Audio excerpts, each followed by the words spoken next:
Hello friends, यहाँ पर type 5 exercise number 5.1 and example number 21 and 22. The name of this topic is algebra of continuous functions.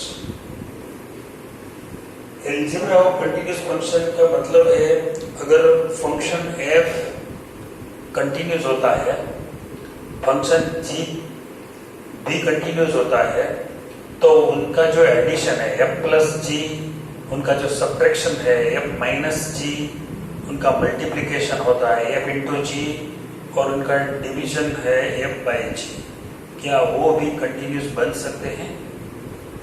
यहाँ पर हमें इस बात की डिस्कशन करनी है। एक्चुअली जो एल्जेब्रा ऑफ टू फंक्शंस यानी कि f plus the domain of f plus g, domain of f minus g and domain of f into g, domain of f by g, ये टॉपिक 11th में second chapter में function में हमने पढ़ाया है। तो एक बार फिर से रिवीजन कर लेते हैं क्योंकि ये बहुत जरूरी है। अगर आपको उनका डोमेन फाइंड करने की थोड़ी दिक्कत होगी तो मैं आपको ये अच्छी तरह से समझा नहीं पाऊंगा। तो पहला जो टॉपिक है, मैं ये समझाऊंगा आपको कि किस तरह दो फंक्शन का जो डोमेन है उस डोमेन से तीसरा फंक्शन यानी कि f प्लस जी या फिर f माइनस जी या फिर f इंटू जी या फिर f बाई जी का डोमेन हम फाइंड कर सकते हैं। मान लीजिए फंक्शन है f a टू है और fx is equal to x plus 3 or x plus 2 for example, where a is equal to 1, 2, 3, 4. Suppose function g, it is b2 and gx is equal to suppose x minus 3, where b is equal to 2, 3, 4, 5, right? अब function f is defined as fx is equal to x plus 2, function g b to n मतलब domain is b and codomain is n and function g is defined as x minus 3। अगर मैं a और g का addition करना चाहता हूँ, मतलब if I want to f plus g, then what is the domain of f plus g? The domain of f plus g. How to find domain of f plus g? The formula is df intersection dg. df मतलब a, dg मतलब b. So it is a intersection b. And what is a intersection b? It is 2, 3. Because in set a and b, there are two elements are common, 2 and 3. So the domain of f plus g is only 2, 3, right? So it is a very limited numbers. f plus g, the domain of f plus g is equal to df intersection dg. As well as if you want to find domain of f minus g, then same formula df intersection dg and you can get 2, 3. Domain of f into g is equal to df intersection dg and you can get 2, 3. So यहाँ पे हम ये कह सकते हैं कि अगर हम दो अलग अलग फंक्शन का डोमेन जानते हैं तो हम उसके f प्लस जी का मतलब के एडिशन, सब्ट्रैक्शन और मल्टीप्लिकेशन, ये तीनों फंक्शन का डोमेन हम फाइंड कर सकते हैं। और एक ही तरीका है df इंटरसेक्शन dg, मतलब कि दो अलग अलग फंक्शन का जो डोमेन है उनका इंटरसेक्शन सेट आपको फाइंड करना है। अगर इंटरसेक्शन सेट नल सेट आता है, मतलब एम्प्टी सेट आता है, तो आप f प्लस जी या f माइनस जी या f इंटू जी या f ऑफ जी फाइंड नहीं कर सकते, मतलब वो डिफाइन नहीं हो सकते। तो f plus g, f minus जी और f इंटू जी के लिए तो आप अच्छी तरह समझ गए, लेकिन डोमेन ऑफ एफ बाई जी, अगर आप फाइंड करना चाहते हैं एफ बाई जी का डोमेन, तो आप किस तरह फाइंड करोगे? इसके लिए आपको ये जानना पड़ेगा कि what is the zeros of function g, because f by g, so g function g is in denominator. तो find the zeros of function g. gx is equal to 0, gx is equal to x minus 3, so x is equal to 3. So function g will be 0 at real number x equal to 3. So g3 is equal to 0. That is why we have to subtract number 3 from df intersection dg, and it is called domain of f by g. Domain of f by g is equal to df intersection dg, ये तो आपको करना ही पड़ेगा, minus x where gx is equal to 0. तो हमें gx 0 है, किस वैल्यू पर gx 0 है? तो if x equal to 3 then gx is equal to 0. df is a, dg b, dg is equal to b, मतलब domain of g is b, and here 3 because g3 is equal to 0. A intersection b is 2 3 minus 3, so answer is 2. क्योंकि difference of two sets, 3 will be deduct from 2 3, so only 2 remains. The domain of f by g is this set 2. Domain of f plus g, f minus g, and f into g will be same, 2 3. But domain of f by g is only 2. Why? Because there are two numbers, two elements in df intersection dg, and one number which is subtract from 2 3 because of g3 is equal to 0. तो हमें ये ख्याल रखना चाहिए कि जब भी हम f upon g का डोमेन फाइंड करते हैं, तो जो डोमेन हमें मिलता है वो डोमेन, वो वैल्यू के लिए gx should not be 0. अगर gx 0 हो गया तो ये डोमेन गलत आएगा. तो डोमेन में से हमने 3 निकाल दिया क्योंकि g3 is 0.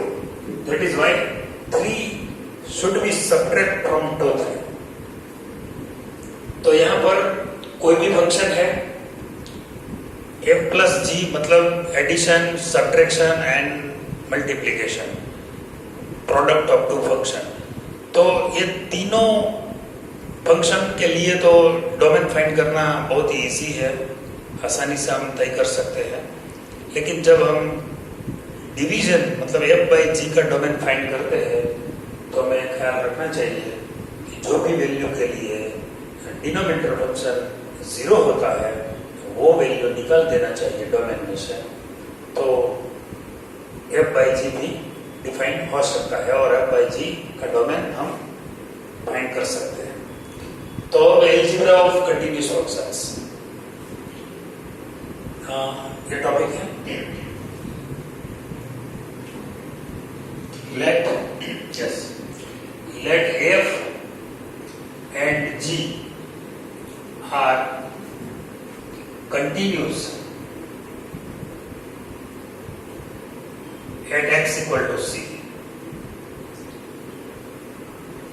F and g, there are two functions which are continuous at x equal to c, right?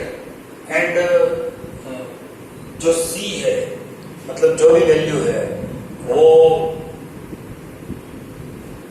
जो भी वैल्यू है जिस इंटरवल पर वो c का, जिस इंटरवल में c होते हैं वही इंटरवल पर f1g डिफाइन होना चाहिए. लेकिन ये आपको एक इलस्ट्रेशन के जरिए समझा सकता हूँ. Let f and g are continuous at x equal to c.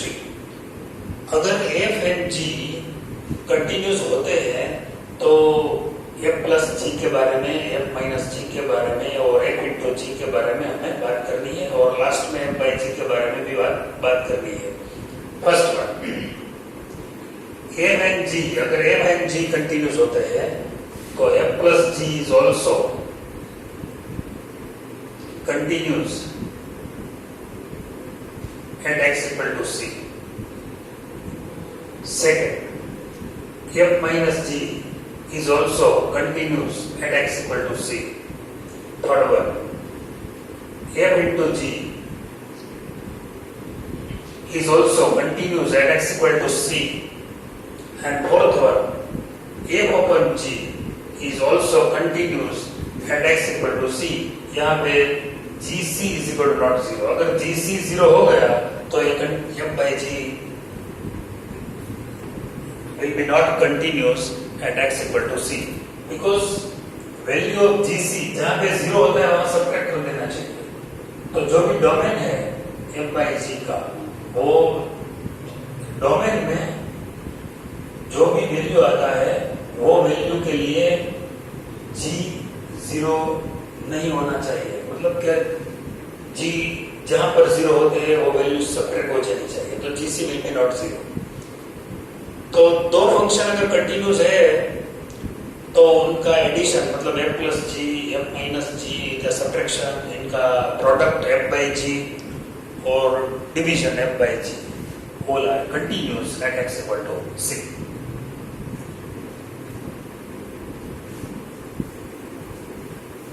अब मैं इसका एक इलस्ट्रेशन मतलब एक सम लेता हूं।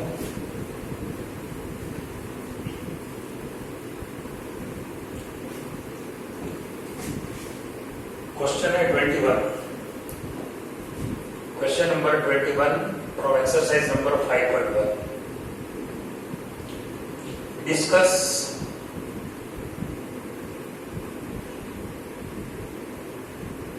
Continuity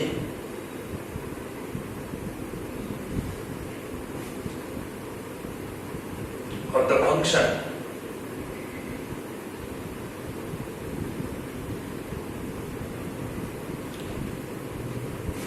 here where fx is equal to sin x plus cos x।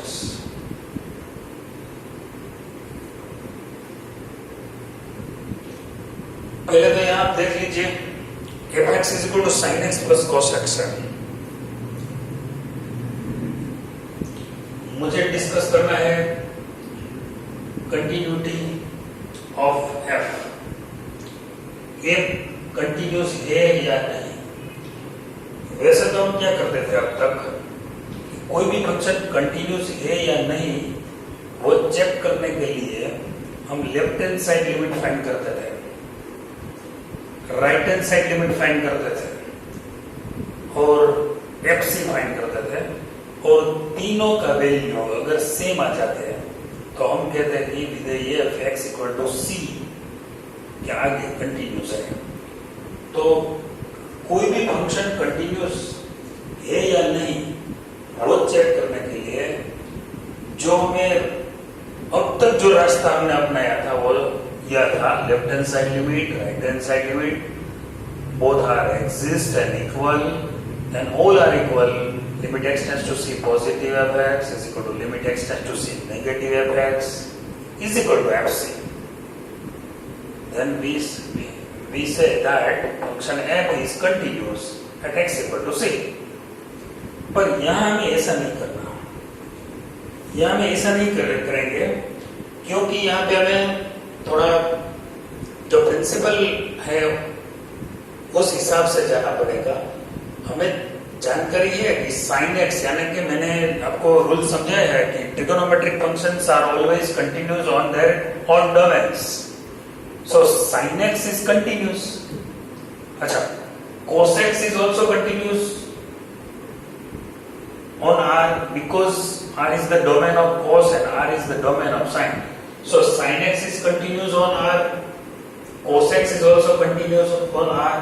अगर दो फंक्शन कंटिन्यूअस है तो उनका जो एडिशन है या नया फंक्शन है fx मतलब sin x plus cos x, suppose g x plus h x, वो भी कंटिन्यूस होगा। अभी अभी हमने अलजेब्रा और कंटिन्यूटी का ये पॉइंट हमने सीखे हैं कि अगर दो फंक्शन कंटिन्यूस है तो उनका एडिशन कंटिन्यूस है, f plus g is continuous. तो यहाँ पे सिंपल है कि sine is continuous, sine function is continuous, right, cos function is continuous, तो उनका एडिशन है f x sine x plus cos x is continuous.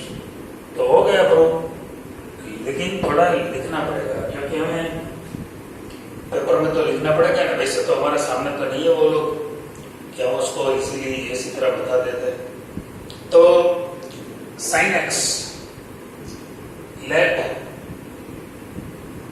Ji x is equal to sine x. यहां पे हम क्या करते हैं कि f x is equal to suppose h x plus मतलब g x plus h x, तो g x is equal to sine x and hx is equal to cos x, right? हमने क्या एज्यूम किया, gx is equal to sin x, cos x is equal to hx। तो sin x trigonometric function है और cos x भी trigonometric function है, तो दोनों फंक्शन r पर कंटिन्यूस है। तो gx is equal to sin x is continuous on R. hx is equal to cos x is continuous on R because both functions are trigonometric functions and both are continuous on that domain. So R is the domain of sin and cos. So those functions sin x and cos x are continuous on R. Now, what is the domain of gx plus hx? क्योंकि gx plus hx is equal to fx, so we have to find the domain of f. So domain of f is equal to domain of f is equal to domain of g intersection domain of h। हमें क्या करना चाहिए, कोई भी function है उसका domain find करना है, तो ये g प्लस h फंक्शन है तो उनका डोमेन, दोनों डोमेन के इंटरसेक्शन सेट फाइंड करना पड़ेगा। The domain of g is r, the domain of h is also r, so r intersection r is equal to r, so domain of h is equal to r। तो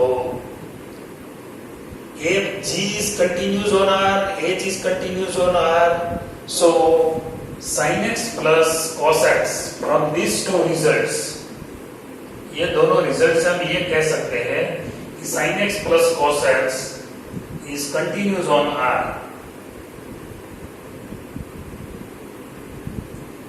और sin x plus cos x is equal to fx, so fx is continuous on R।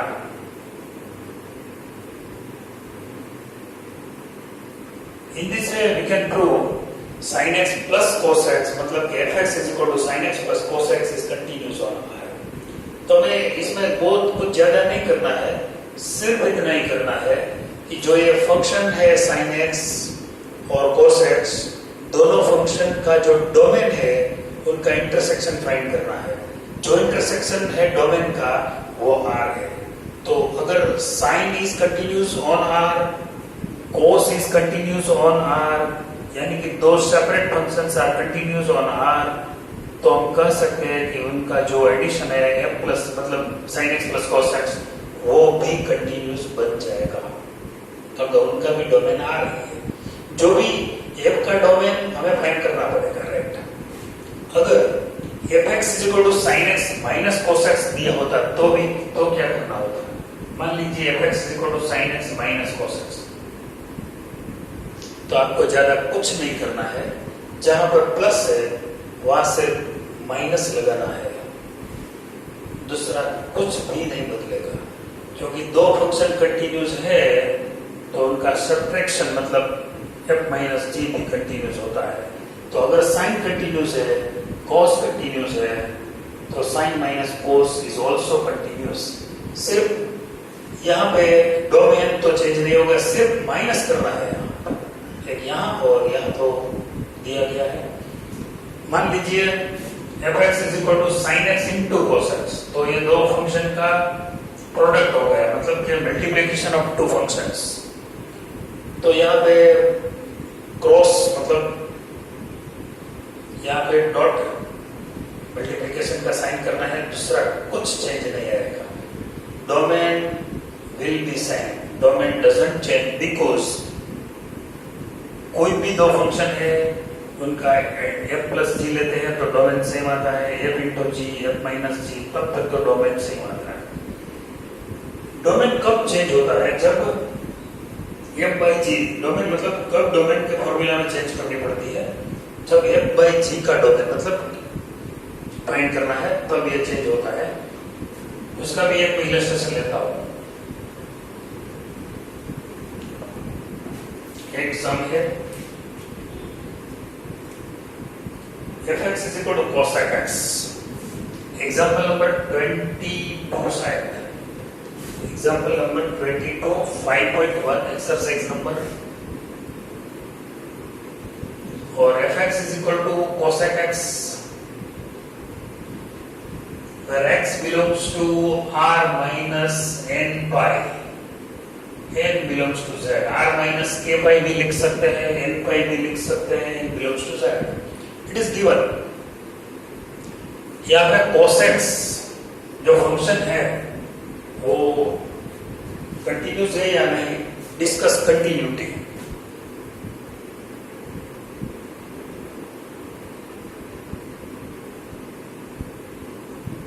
और function है, पहले तो मैं क्या करूंगा, fx is equal to cos x है, so fx is equal to 1 by sin x। तो न्यूमरेटर वाला फंक्शन है वो कांस्टेंट है, डिनोमिनेटर वाला फंक्शन है वो sin x है। दो फंक्शन अलग अलग है, पहले एज्यूम कर लो fx is equal to gx by hx।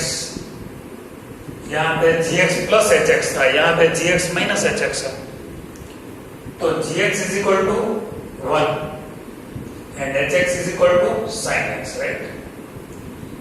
अब आप जानते हैं कि gx एक कंटिन्यूस फंक्शन बन जाएगा क्योंकि gx is equal to 1 is constant function।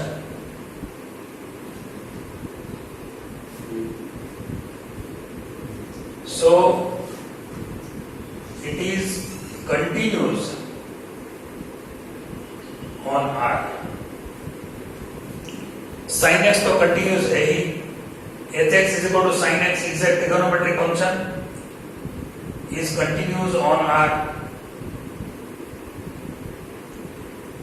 आपको क्या करना है, डिस्क्रिप्शन लिखना है, सिर्फ आपको ये करना है कि जो न्यूमरेटर वाला फंक्शन है वो कंटिन्यूस है, जो डिनोमिनेटर वाला फंक्शन है वो भी कंटिन्यूस है, तो दोनों का जो डिवीजन फंक्शन है मतलब gx by hx है वो भी कंटिन्यूस बन सकता है, लेकिन हमें डोमेन उनका